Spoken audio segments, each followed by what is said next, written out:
इथे जो ओबीसीच्या आरक्षणासंदर्भात आणि एकूण आपल्या हक्क अधिकाराचं संरक्षण व्हावं म्हणून या उमापूर परिसरामधील अनेक गाव आहेत. या उमापूरच्या पंचक्रोशीमध्ये यामध्ये प्रामुख्यानं बोरगाव आहे, पातरवाला खुर्द आहे, पातरवाला बुद्रुक आहे, गुंतेगाव आहे, मालेगाव आहे, गुळज आहे, पंचाळेश्वर आहे, सुरळेगाव आहे, ठाकरवाडी, जळगाव, गायकवाड, त्याचबरोबर गायबी तांडा, माटेगाव, परत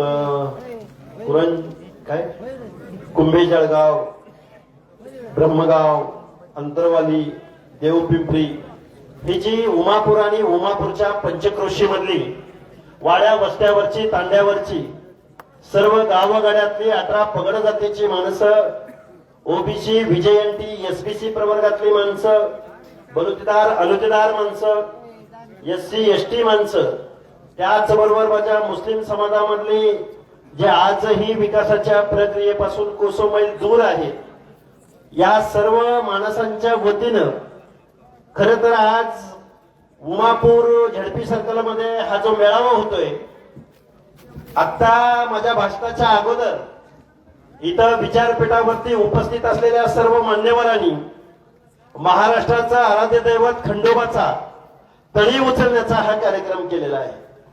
ही तळी उचलली जात असताना काही माणसांना प्रश्न पडला असेल, अरे हा कार्यक्रम चालू असताना अचानक मध्येच यांनी काय केलं.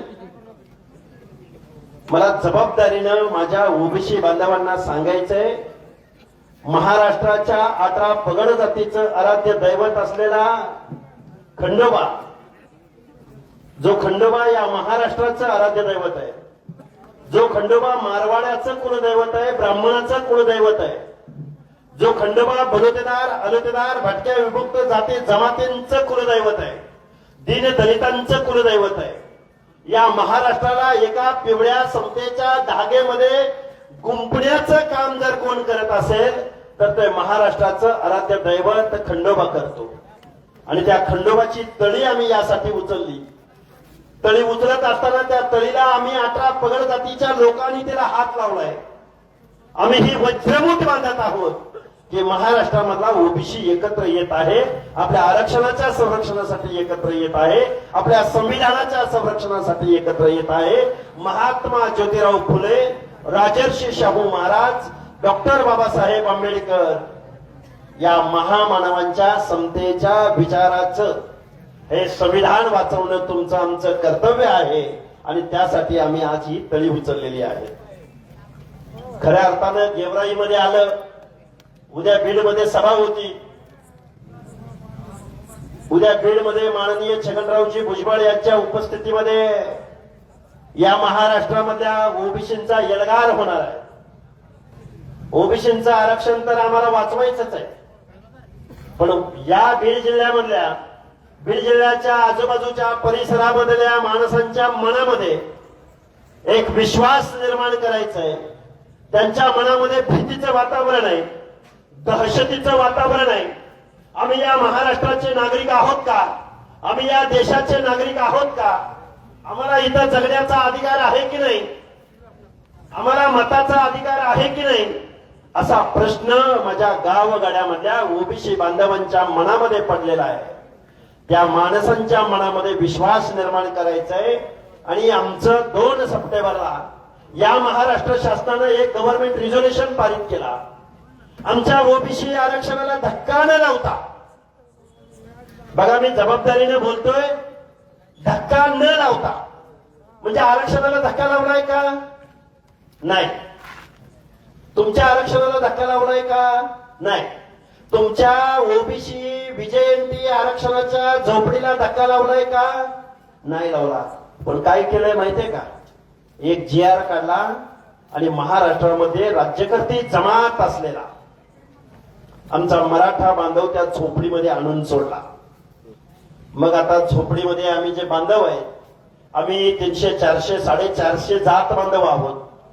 एवढे सगळेजण आमच्यामध्ये आत्ता कुठेतरी एखादा पंचायतीचा मेंबर, आत्ता कुठेतरी एखादा शिक्षक, आणि लईच पोरग चांगला अभ्यास करणारा असेल तर एखादा PSI, एखादा तहसीलदार, आणि लईच चांगलं जर वातावरण मिळालं तर एखादा UPSC मध्ये कलेक्टर व्हायला लागला होता. राजकारणाचा विचार करायचा म्हटलं तर आता कुठं तर माणसं सभापती, कुठं झडपी मेंबर, कुठं पंचायतीचा मेंबर बनायला लागली होती. त्याचं कारण असं आहे, विश्वनाथ प्रताप सिंगांनी 1994 साली तुम्हाला आम्हाला जे ओबीसीचं आरक्षण दिलं, ते आरक्षण आज रोजी तुमचं आरक्षण संपलेलं आहे. कसं संपलेलं आहे? आता बबनराव तायवाडेंच्या भाषेत सांगतो की ओबीसीच्या आरक्षणाला धक्का लागला नाही असं कोण म्हणतं? बबनराव तायवाडे. असं कोण म्हणतं? महाराष्ट्रातले आमदार आणि खासदार. असं कोण म्हणतं? महाराष्ट्रातले 99% मंत्री माननीय भुजबळ साहेब सोडले आणि एका दुसरे 2-3 मंत्री सोडले तर महाराष्ट्रातल्या आरक्षणाला धक्का लागत नाही असं कोण म्हणतंय? ते सत्ताधारी म्हणतायत. 2 सप्टेंबरला जो GR काढला त्या GR अन्वये या महाराष्ट्रामधल्या मराठा समाजाला ओबीसीच्या आरक्षणामध्ये, ओबीसीच्या झोपडीमध्ये कोंबण्याचा प्रयत्न झालाय.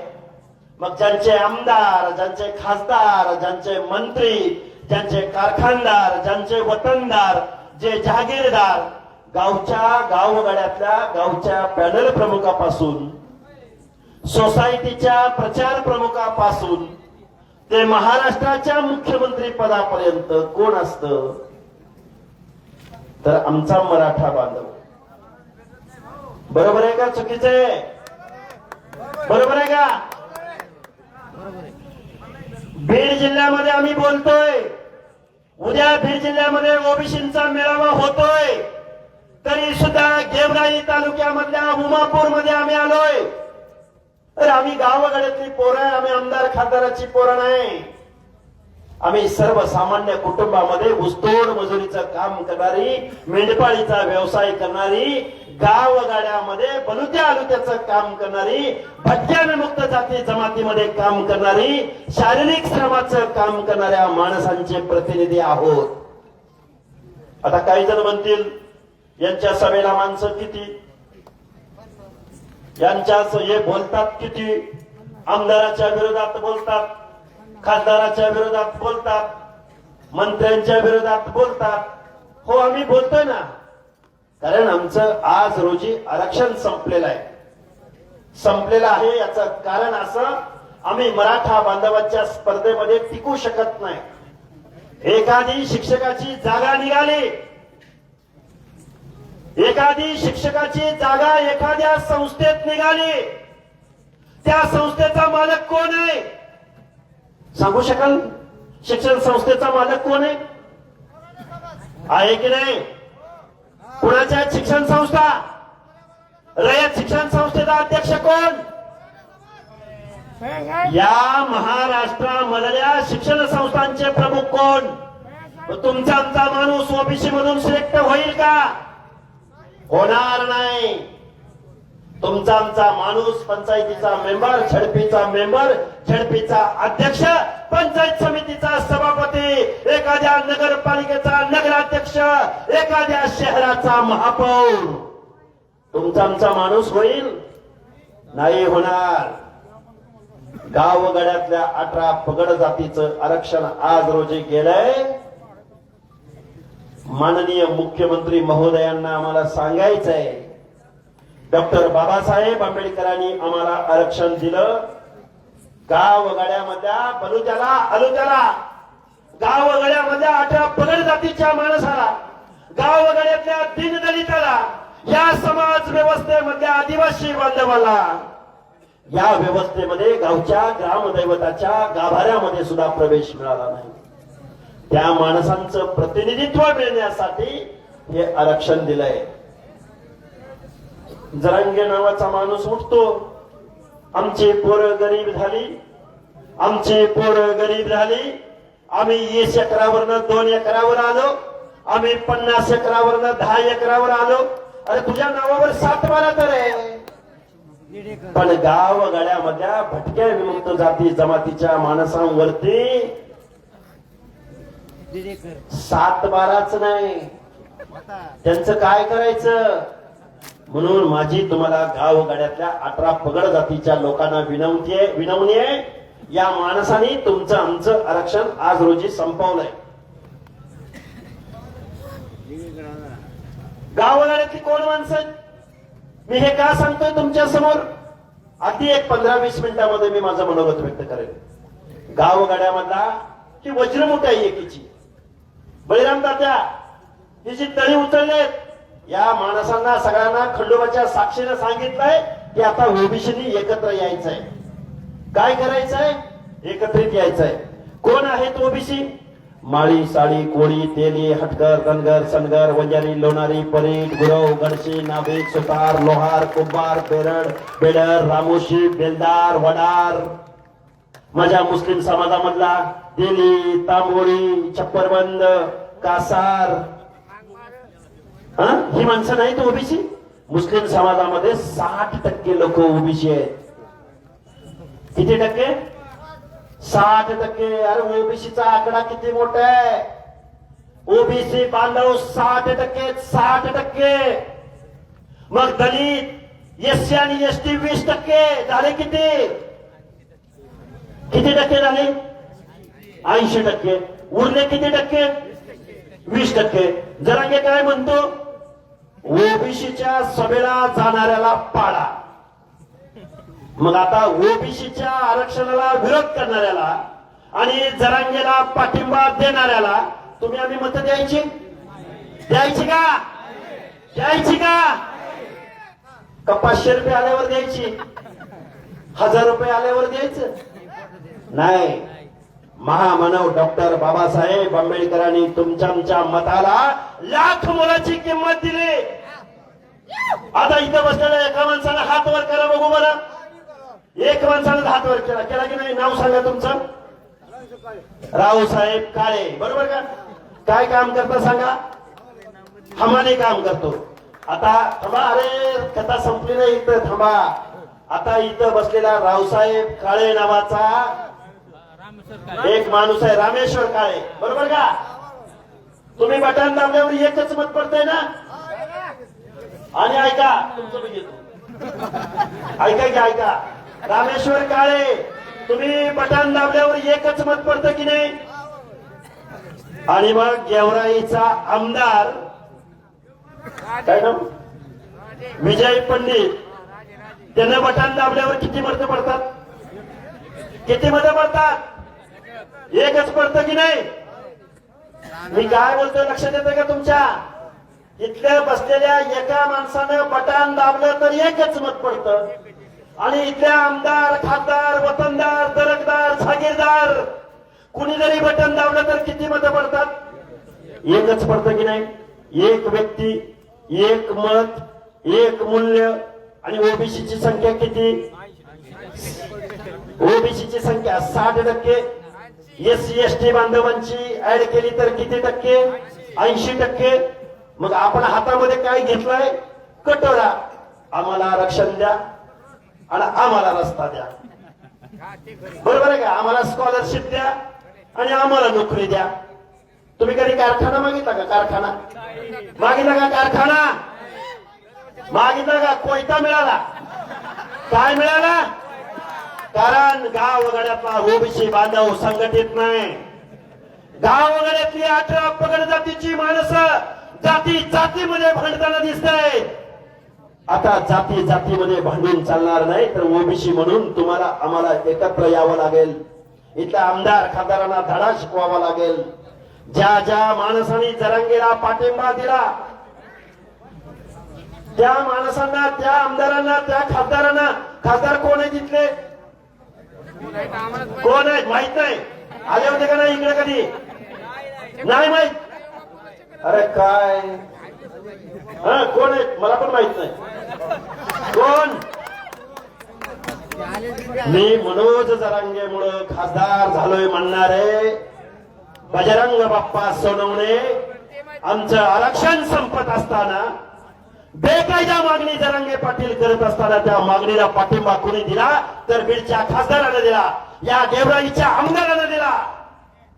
ओबीसीच्या कार्यकर्त्यावरती हल्ले करण्याचं महापाप गेवराईच्या आमदारानं केलंय. गेवराईच्या चौकामध्ये लक्ष्मण हाकेच्या गाडीवर दगडफेक करणारा आणि पवन करवर सारख्या छोट्या कार्यकर्त्याचे हात पाय मोडणारी कोण माणसं आहेत? तर ज्यांना तुम्ही आम्ही मतं दिली, ज्यांना तुम्ही आम्ही आमदार केलं. आणि काय बोलतो भागदर माहितीये का?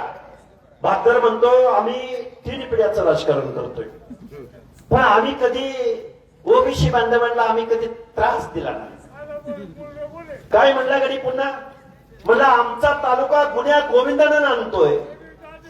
आम्ही याला सभापती केला, याला जिल्हा परिषद सदस्य केला, त्याला सरपंच केला. अरे याला सरपंच केला, त्याला सभापती केला, त्याला जिल्हा परिषद सदस्य केला, त्याला सरपंच केला, म्हणजे आम्ही जन्म घेतलाय सरपंच व्हायला, आम्ही जन्म घेतलाय पंचायतीचा मेंबर व्हायला, आणि तुम्ही जन्म घेतलाय आमदार व्हायला, तुम्ही जन्म घेतलाय कारखानदार व्हायला, तुम्ही जन्म घेतलाय आम्हाला मारायला. आता उद्याच्या निवडणुकीमध्ये आमच्या दारात येशील का नाही येशील? येणार का नाही येणार? येणार का नाही? मग तुमच्या आमच्या लेकरांचं, तुमच्या आमच्या पुढच्या पिढीचं भवितव्य असलेलं ओबीसीचं आरक्षण ज्या जरांगेच्या सांगण्यावरनं त्या महाराष्ट्र शासनामध्ये गेलं, त्यावेळी तुम्ही आमचे आमदार म्हणून काय करत होता? हा प्रश्न विचारायचा का नाही विचारायचा? विचारायचं का नाही? विचारायचा की नाही? आणि आता जर तुम्ही शांत बसला, करा किंवा मरा, डू ऑर डाय. आता जर तुमचं आरक्षण गेलं, दसरा दिवाळी संपली की हातामध्ये कोयता, ट्रॅक्टरची टायर कुठे आहेत आणि कुठल्या कारखान्याला जायचं, उचल किती मिळल्या आणि किती फिटली. बरोबर आहे का चुकीचं आहे? गावगाड्यातल्या सर्वसामान्य माणसाला या लोकशाहीमध्ये हक्क, अधिकार, मान सन्मान इज्जतीने जगण्यासाठी, प्रतिनिधित्वासाठी हे आरक्षण दिलं गेलंय. आरक्षण म्हणजे गरिबी हटावचा प्रोग्राम नाही, आरक्षण म्हणजे घरावर सोन्याची कौलं घालण्यासाठी नाही. आणि जरांगेच्या भाषेमध्ये सांगायचं म्हणलं तर प्रत्येकाच्या घरामध्ये कलेक्टर होणार आहे आरक्षण मिळाल्यावर, प्रत्येकाच्या घरामध्ये झडपी मेंबर होणार आहे, प्रत्येकाच्या घरामध्ये तहसीलदार होणार आहे. नाही, आरक्षण म्हणजे प्रतिनिधित्व आहे. आरक्षण म्हणजे गावगाड्यातल्या हर एक माणसाला इथल्या निर्णय प्रक्रियेत सामावून घेणं आहे. ज्या ज्या माणसाला शारीरिक श्रमाची कामं करावी लागली, हिनतेची कामं करावी लागली, अरे आमचा एखादा नाभिक बांधव जर गावाच्या वेशीतनं चालायला लागला तर त्याच्याकडे वेगळ्या भावनेनं बघितलं जातं. एखादा परिट बांधव, एखादा कुडमुड्या जोशी, एखादा फासे पारधी गावात आला तर त्याचं बाल 8 दिवसाच्या पलीकडे त्या गावात राहायचा त्याला अधिकार नाही. हाय का अधिकार? एखादा कैकाडी आला, एखादा घिसाडी आला, किती दिवस राहतो घिसाडी तुमच्या गावात? 2-4 दिवस. गावातल्या इकणांना धार लावली, उचल पाल, पुढच्या गावाला चाल. त्याला सर्टिफिकेट मिळत असेल का बीजेएनटीचं? त्याला ओबीसीचं सर्टिफिकेट मिळत असेल का?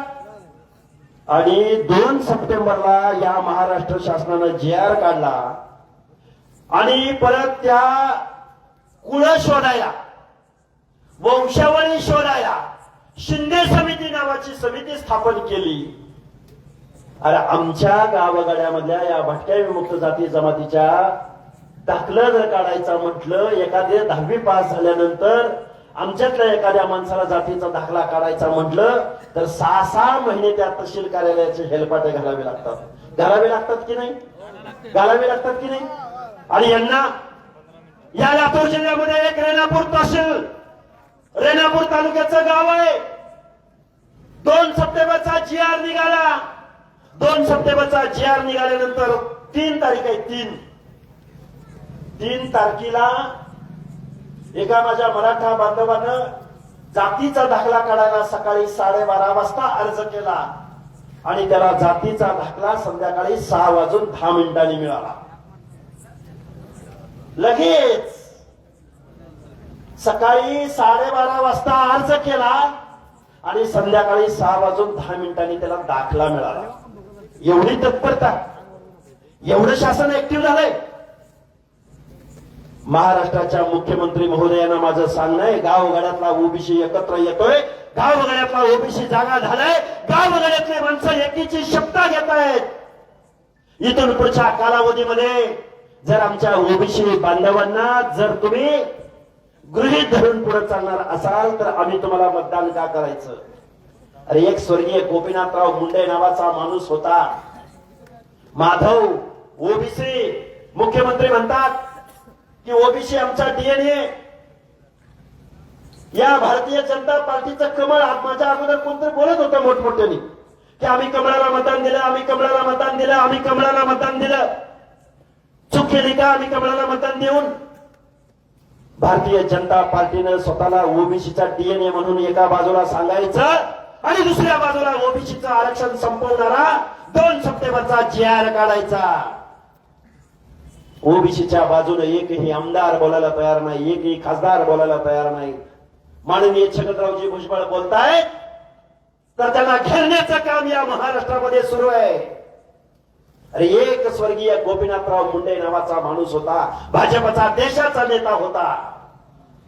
पण दिल्लीला ज्यावेळी जातनिहाय जनगणनेचा प्रश्न आला, ओबीसीचा प्रश्न आला, तेव्हा भाजपचा देशाचा नेता त्या संसदेला घेराव घालण्यामध्ये रामविलास पासवान, लालू प्रसाद यादव, माननीय समीरजी भुजबळ या सगळ्या माणसांच्या खांद्याला खांदा लावून त्या संसदेला घेराव घालण्याचं काम कोणी केलं तर ते स्वर्गीय गोपीनाथराव मुंडे यांनी केलं. काय चाललंय? 94ला तुम्हाला आम्हाला ओबीसीचं आरक्षण भेटलं, विजयंतीचं आरक्षण भेटलं. कुठेतरी माणसं पुढे येऊन कुठेतरी बोलायला लागले, कुठेतरी भाषण करायला लागले, कुठेतरी येऊन एखाद्या पंचायतीचा मेंबर व्हायला लागले. लगेच या महाराष्ट्रामध्ये आंदोलन उभं राहिलं. ज्या बीड जिल्ह्यामधून हे आंदोलन उभं राहिलं त्याच बीड जिल्ह्यामध्ये उद्या ओबीसीचा एल्गार मेळावा होतोय. बहिराम तात्या, नवनाथ आबा, तांदळे साहेब, आगाव सर, सगळ्या लोकांना, बारगजे साहेब, माऊली, सरपंच, सगळ्यांची नावं घेतोय मी. उद्या ओबीसीचा एल्गार मेळावा होतोय. थोडासा लेट झालाय, हरकत नाही. ही जर ओबीसीची वज्रमूठ जर 2 सप्टेंबरच्या अगोदर या महाराष्ट्रामध्ये दिसले असते, 2 सप्टेंबरच्या अगोदर जर ओबीसीचे नेते बोलले असते तर हा 2 सप्टेंबरचा जी.आर. काढण्याचं धाडस या महाराष्ट्राच्या मुख्यमंत्र्यांनी केलं नसतं. खूप जबाबदारीने बोलतोय. उद्या ओबीसीचा एल्गार मेळावा होतोय. पण गेवराईमधल्या उमापूर गावामध्ये खंडोबाच्या साक्षीने सांगतोय, ओबीसी बांधवांनो, जर तुम्ही एकत्रित नाही आला तर तुमच्या आमच्या पुढच्या पिढ्यांचं भवितव्य संपलेलं असेल. कोयती घ्यायची, ऊसतोडीला जायचं, मेंढरं घ्यायची, राखायला जायची, सकाळी उठलं बैलगाडी घ्यायची, रानात कामाला जायचं, कपाशी लाव, हेच करायचं. दुसरं काय करायचं? तुमच्या घरामधलं एखादं लेकरू जर अभ्यास करून त्याला वाटलं मला तहसीलदार व्हायचंय, तुमच्या घरामध्ये एखादी लेक तिला वाटलं मला या महाराष्ट्राच्या विधानसभेमध्ये आमदार म्हणून निवडून जायचंय, जाऊ शकेल? तुम्हाला स्वप्न पडतात का? आमदारकीची स्वप्न पडतात? आणि एखाद्यानं आमदारकीचा अर्ज भरला, तुम्ही काय म्हणता, हे जो काय हाय तवा. आमचे बळीराम तात्या उभे राहिले होते, 26-27 हजार मतं घेतली. आमच्या गेवराईमध्ये प्रियांकाताई खेडकर उभ्या राहिल्या होत्या.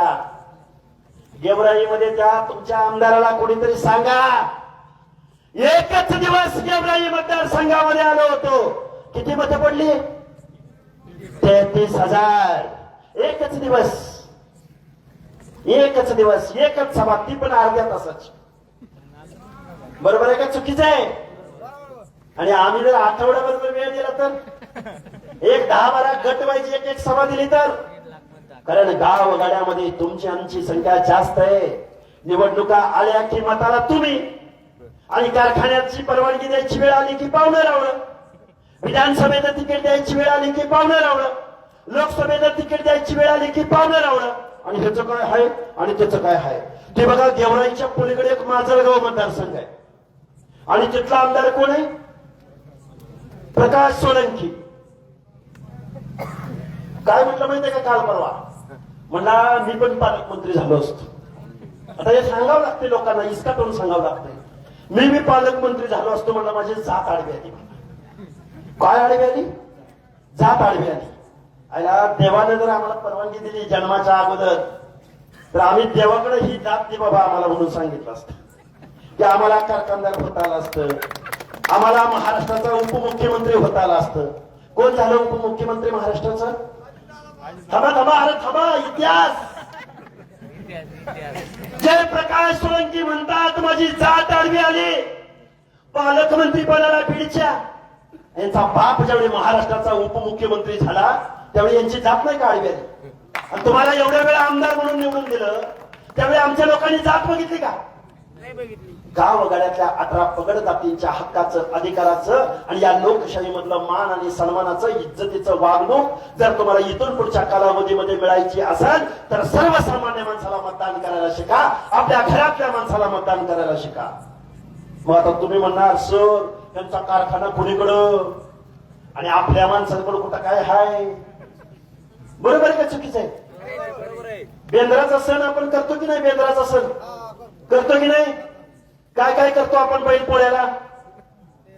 सकाळी लवकर उठायचं, शांत ऐकायची बरं का कथा. सकाळी उठायचं, बैलाला धुवून आणायचा, त्याच्या शिंगाला घासून घ्यायचं, त्याला रंग लावायचा, त्याला शेंब्या घालायच्या, त्याला कंडा घालायचा, परत त्याला धुतलेला असतो, परत त्याच्यावरती नक्षी काढायची आणि संध्याकाळच्या टायमाला काय करायचं?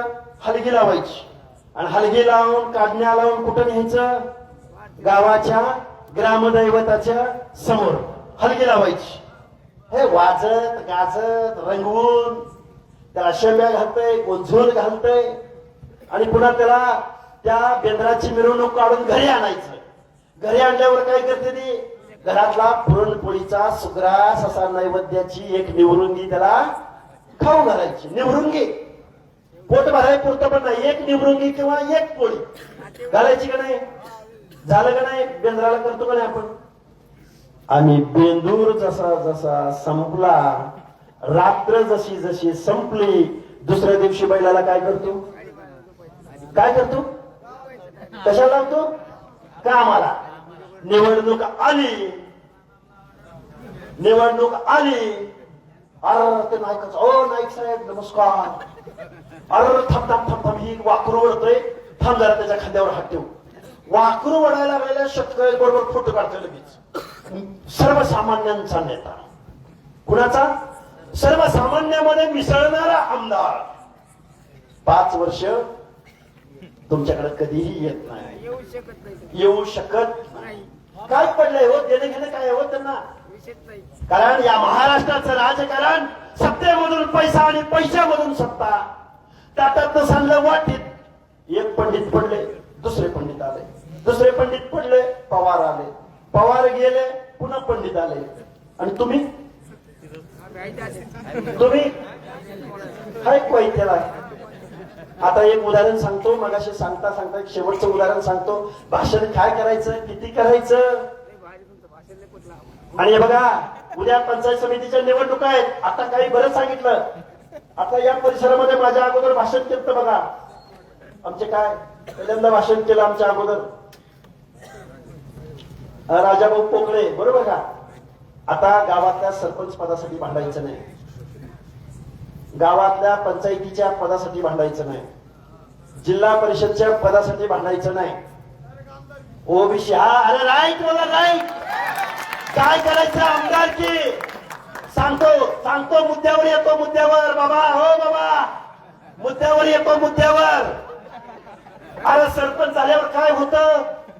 शाळेचं पत्र बसव, नाहीतर बल्ब जातो एखादा वरचा बल्ब बसव, रस्त्याचा मुरुम टाक, नाहीतर समाज मंदिरात.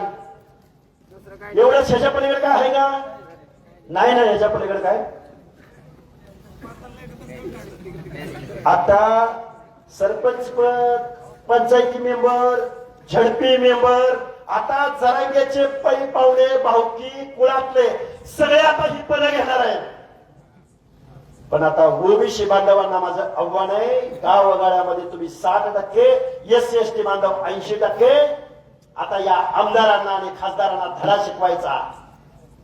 तुमच्या आमदारकीचा खासदारकीचा मार्ग आमच्या वाड्यावरून, वस्त्यावरून, तांड्यावरून, पाड्यावरून, गल्ल्यामधून जातो. आता काही जण म्हणतील आता तुम्ही एक होणार का? आता बाबांनी सांगितलंय मगाशी आमदार बनायचं. काय बनायचं? बनला पाहिजे की नाही? अरे जोपर्यंत या गावगड्यामधला बलुतेदार या महाराष्ट्राच्या कायद्याच्या सभागृहात जाणार नाही तोपर्यंत बलुतेची भाषा कोण बोलेल? एक नाभिक या महाराष्ट्राचा कधी आमदार झाला का? एक सुताराचा माणूस महाराष्ट्राच्या कायद्याच्या सभागृहात आमदार म्हणून गेला का? नाही. एक बेरडाचा माणूस, बेरड समाजाचा माणूस, एक होलार समाजाचा माणूस, गावगाड्यातला एकही माणूस महाराष्ट्राच्या विधानसभेमध्ये आमदार म्हणून एक कासार गेला, एक शिकलगार गेला, एक छप्परबंद गेला. कोण बोलणार तुमच्या प्रश्नावर? अरे पंडित गेला, सोळंकी गेला, बजरंग गेला, कारखान्याला पैसा दिली. तुमच्या बलुते तालुक्याला नाभिक समाजाची लोक आहेत तिथं. आता तुमच्या दुकानाला 1 लाख रुपयाचं कर्ज देणारी एखादी योजना या महाराष्ट्रामध्ये आहे का? नाही. आता फिरून एका प्रश्नावर येतो. माळी, धनगर, वंजारी, तेली, माळी, धनगर, वंजारी, तेली, कोकणातला कुणबी आणि विदर्भातला कुणबी, या लोकांनी पुढे आलं पाहिजे. गावगाड्यातल्या बलुत्याला त्याला समजावून सांगितलं पाहिजे हक्क, अधिकार. आता काही माणसं म्हणतील माझं बरं चाललंय, माझ्या घरावर स्लॅब पडलाय, पोरग ड्रायव्हरकीचं काम करतय आणि आता मुलगा पण शिकलाय, चांगला कम्प्युटरचं काम करतय. आता काही जण काय म्हणतात, मी चांगलं काम करतोय, माझं बरं चाललंय. पण गावाच्या पलीकडे तालुका असतो, तालुक्याच्या पलीकडे जिल्हा असतो, जिल्ह्याच्या पलीकडे मुंबई असते, मुंबईच्या पलीकडे दिल्ली असते. असते की नसते? आणि घराच्या पलीकडं, कपड्यांच्या पलीकडं, मोटरसायकलच्या पलीकडं, संसाराच्या पलीकडं मान, इज्जत, सन्मान असतो की नसतो? असतो की नाही?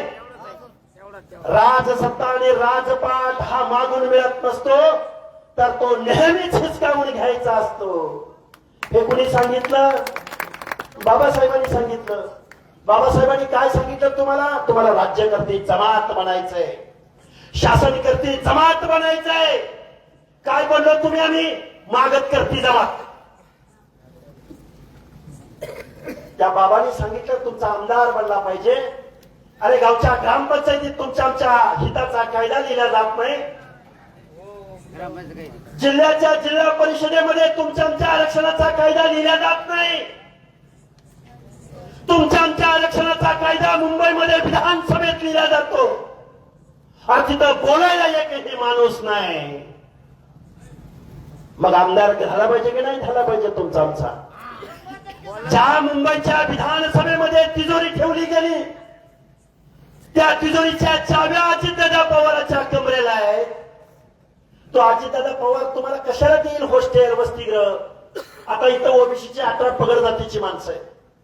मला कुठल्या जिल्ह्याच्या ठिकाणी ओबीसीच्या पोरांना अथवा पोरींना वसतिगृह दिलंय त्या जिल्ह्याचं नाव सांगा. महाराष्ट्रामध्ये एक जिल्हा असा सांगा की ज्या जिल्ह्याच्या ठिकाणी ओबीसी विजयंती लोकांना, त्यांच्या मुलांना अथवा मुलीला एक हॉस्टेल शासनानं बांधलंय. असा एखादा जिल्हा मला हात वर करून सांगा. दिलंय? वसतिगृह दिलं? हॉस्टेल दिलंय? तुमच्या महाज्योतीला पैसे मिळतात? बरं, तुमचा जो काही व्यवसाय आहे छोटा मोठा, कारू नारू, बलुतेदार, अलुतेदार, भटक्या विमुक्त जाती जमाती, तुमच्या व्यवसायाला एखादी 2-2.5 लाख रुपयाची योजना दिली का? बरं, काल परवा पूर आला होता किंवा दुष्काळ पडतो किंवा एखादी नापिकी होती, डाळिंबाची बाग जाती किंवा अजून काय होतं, तर त्या शेतकऱ्याला 7-12 थोडेफार पैसे मिळतात की नाही? माझ्या बलुतेदार अलुतेदार बांधवांच्या नावावर 7-12 नाही. त्यांना तुम्ही कोणती मदत दिली? या सगळ्या गोष्टींचा प्रश्न इथल्या सत्ताधाऱ्यांना तुम्हाला आम्हाला विचारावं लागेल. आता फुले शाहू आंबेडकर परत जन्माला येणार नाही. आता तुम्हाला तुमच्या लेकरा बाळांसाठी रस्त्यावर उतरावं लागेल. हे बघा, नवनाथ आबा, बहिराम तात्या, आम्ही सगळी मंडळी, इथं काम करणारी मंडळी, 500 माणसं असली तरी आम्ही आरडून ओरडूनच बोलतोय. 50,000 माणसं असली तरी आम्ही आरडून ओरडूनच बोलतोय. हा विद्रोह आहे, विद्रोह. बरोबर आहे का चुकीचं आहे? मी आमदाराचं पोरगा असतो तर आरडून ओरडून बोललो असतो का? माझ्यावर कोणाचा प्रभाव असता तर हे बोललो असतो का? आम्ही आज गेवराई मधल्या उमापूर मध्ये, गेवराई तालुक्यामध्ये निश्चित परिवर्तन घडणार आहे. ओबीसी बांधव जागे राहणार आहे. 500 रुपयाला मत विकायचं नाही बरं का? नाही 5 रुपये नाही. उमेदवार घोषित करायचा, पंचायतीचे उमेदवार. आणि हे बघा, याच्या पलीकडे जाऊन सांगतो, ओबीसीच्या रिझर्वेशन वरती माणसं उभी राहणारच आहे. पण आता आम्ही काय ठरवलंय? आता ओपनच्या जागेवर ओबीसी उभा राहणार आहे. आणि आम्ही जे प्रचाराला जाणार ते ओबीसीच्या जागेवर नाही, ओपनच्या जागेवर जो ओबीसीचा माईचा लाल निवडणुकीला उभा राहतोय त्याच्या प्रचाराला आम्ही जाणार आहोत. आमचं आरक्षण घालवलं तुम्ही, आमदार खासदार केलं तुम्हाला. महाराष्ट्रातले 200 कारखाने कुणाच्या मालकीचे काढा, शिक्षण संस्था कुणाच्या मालकीचे काढा, उपजाऊ जमिनी कुणाच्या मालकीचे काढा. म्हणून बाबांनो, तुम्हाला आम्हाला एकत्र यावं लागेल. ओबीसीची वज्रमूठ बांधावी लागेल. गावात पंगत बसते की नाही? भंडारा असतो की नाही गावात? उरूस असतो की नाही? बरं, गावात एखादं लग्न असतं की नाही? लग्नामध्ये बसलेली पंगत बसलेली असते की नाही?